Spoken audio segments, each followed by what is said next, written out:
Pourquoi partager ses expériences à ses auditeurs, ses lecteurs et ou ses clients potentiels? Oui, pour connecter, mais il y a également plusieurs autres avantages dont il sera question lors de cette émission. Les médias sociaux en affaires est votre rendez-vous hebdomadaire pour en connaître davantage sur les différents réseaux sociaux et les plateformes de création de contenu dans un contexte d'affaires.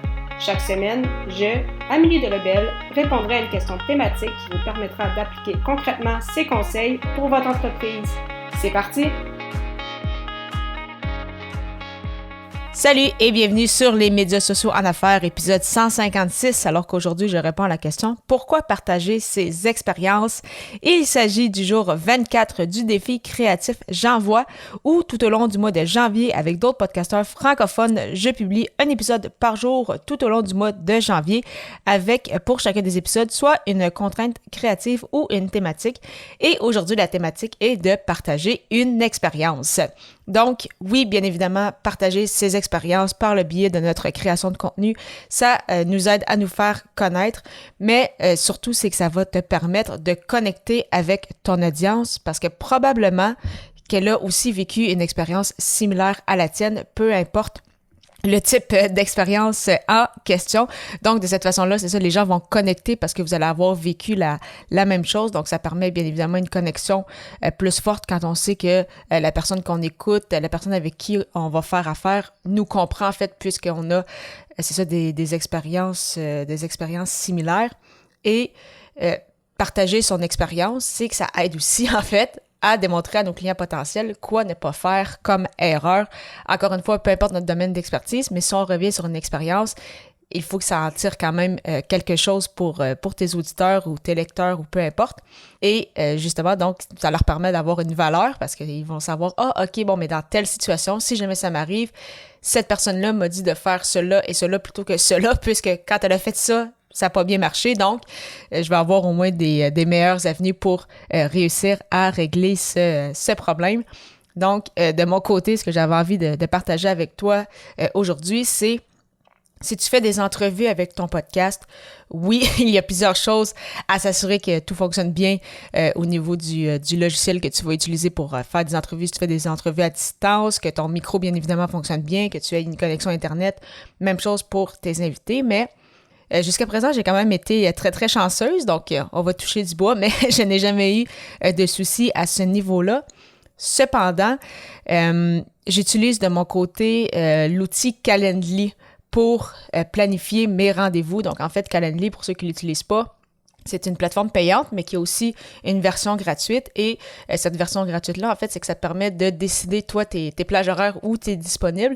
Et quand tu envoies le lien, justement, à ton invité, lui, il peut choisir ce qui est le moment qui lui convient le mieux selon les horaires que tu lui as proposés. Donc, plutôt que de toujours avoir des allers-retours par courriel en mentionnant « Ah, je serai disponible à tel moment. Ah, moi, je serai plus à tel moment. Ah, puis là, des fois, on sait que ça peut quand même être long. » Donc, l'invité peut choisir justement sa plage horaire. Et une fois que ça c'est fait, tu reçois une confirmation par courriel et c'est rajouté automatiquement à ton calendrier Outlook. Donc, de mon côté, c'est ça que j'utilise. Donc, ça avait toujours très bien fonctionné jusqu'à un certain moment où j'avais contacté un invité. Je n'avais pas encore eu de retour. C'est correct, ça arrive. Je pensais justement faire une relance dans les jours suivants. Et je ne sais pas trop pour quelle raison, mais je n'avais pas reçu de courriel de confirmation. Je ne l'avais pas vu dans mon calendrier Outlook non plus. C'est comme s'il y avait eu un problème technique. Le Calendly et mon Outlook ne s'étaient pas bien connectés. Et ça fait qu'un invité a quand même pris un rendez-vous avec moi, une entrevue à, je m'en souviens plus trop c'était quelle journée, mais c'était à 14h. Et finalement, vers 14h08, je reçois un courriel comme quoi quelqu'un attend après moi dans ma salle Zoom. Alors, je vous laisse deviner à quel point j'étais quand même assez nerveuse et assez un peu même choquée parce que je me disais, pourtant, on n'avait pas d'entrevue. Qu'est-ce qui se passe? Comment ça se fait que je l'avais pas venu? Et en allant me connecter sur ma salle Zoom, je regarde dans le calendrier, je m'étais aperçu que oui, il avait bel et bien pris rendez-vous à ce moment-là. Donc, finalement, j'arrive à 2h10, donc ça faisait une dizaine de minutes qu'il attendait. Bien évidemment, je me suis excusée longuement en expliquant c'est ça un peu la situation et on a quand même fait l'entrevue donc directement. Donc, ça permet aussi de réaliser que c'est quand même important de faire ses recherches avant d'envoyer des invitations à tes invités potentiels. Donc, au moins, l'entrevue s'est super bien déroulée. L'invité a été très, très généreux. Donc, vraiment, ça a été un bon moment, mais vraiment, je me suis sentie quand même mal au début et à la fin, je me suis réexcusée encore une fois. Donc, c'est sûr que ce sont des choses qui arrivent, mais on veut pas que ça arrive trop souvent. Donc, t'assurer que si tu utilises toi aussi Calendly ou peut-être un autre logiciel, t'assurer que ça fonctionne bien, s'assurer qu'il n'y a pas eu de rendez-vous peut-être qui se sont glissés dans ton horaire sans que tu t'en perçois. Et ça démontre aussi ça, l'importance de bien se renseigner avec des invités, puisque là, c'était un peu à froid, comme on dit. Donc, je me connais, je m'étais pas vraiment préparée, je ne savais pas que j'allais avoir l'entrevue à ce moment-là, et on est parti directement. Heureusement, encore une fois, c'est ça, tout s'est bien passé. L'invité a été très, très généreux.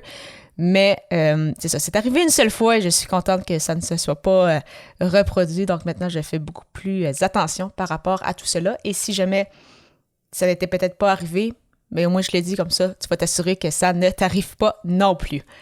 Si tu souhaites avoir un moment avec moi pour discuter de ta création de contenu, c'est le moment car mon calendrier Calendly, justement, est ouvert avec des plages horaires de 15 minutes. Pour prendre rendez-vous, simplement te rendre au amildebelle.com/consultation et je t'assure que je ne manquerai pas ton rendez-vous. Donc, au plaisir de se retrouver à l'épisode 157, alors que le sujet sera « Pourquoi parler d'un livre qui t'a fait pleurer ?» À très bientôt!